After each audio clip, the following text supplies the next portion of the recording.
I first started here at New Bern Civic Theater, I was just wanted to audition for a show. That's it, just something fun to do. And I started to work for New Bern Civic Theater and started to watch what was actually happening. Yes, shows are great. Yes, we do a great job at entertaining. But when I took over the theater, I got really tired of hearing people say it's just entertainment. Because when I sit here, I see things that no one else sees. The true magic of what, not just New Bern Civic Theater, every theater, professional theater, Broadway, it has to be more than entertainment. Otherwise it's not going to survive.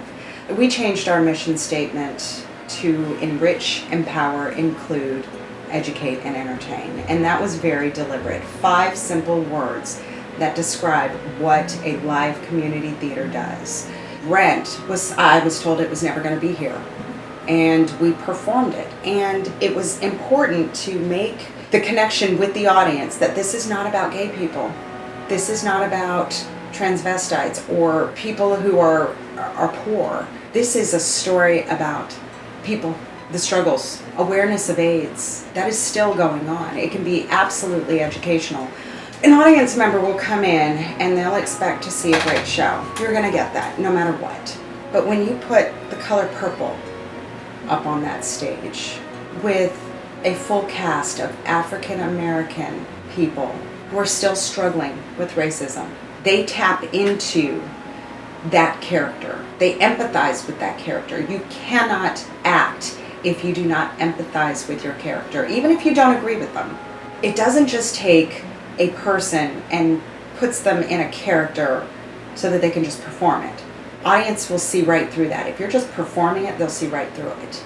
If you are connected to the character that you are playing, it changes your life. It changes your perspective on life. It changes how you view people in the world, where our world is going. And I know it sounds like this big, huge soapbox, but it's absolutely true. There was some question on whether or not that was a show that we should be doing. And I said, absolutely. One, because racism is still happening. Sometimes to understand the problem, you have to live the problem. And for the audience, if there is one person, I don't care if it's one person who walks away with finding their voice like Celie did.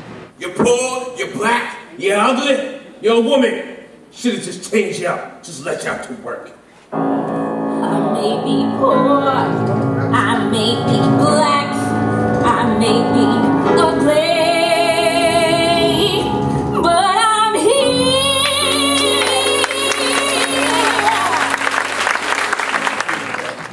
Or the one person who found redemption and changed their life the way Mr. did, then we've done our job. And I think it's also important to understand that if you take away the historical part of that story and you just focus on the characters, just the characters, that show has no race. It could be my story of being abused. It could be anyone's story. And I think that's what the arts does. It changes the world without people ever realizing that it's happening. A lot of what we've done in the past 6 years has been deliberate. It has been deliberate to not just entertain our audiences, it's to connect. I've told people before, it is not our job to change people's minds. It is not our job to form opinions for our audiences or our actors. Our job, our only job, is to tell a story with as much integrity and honesty so that it resonates to the world, our world here in New Bern, to hopefully make it a better place, to make people think, to make people feel, because that is what the arts are supposed to do.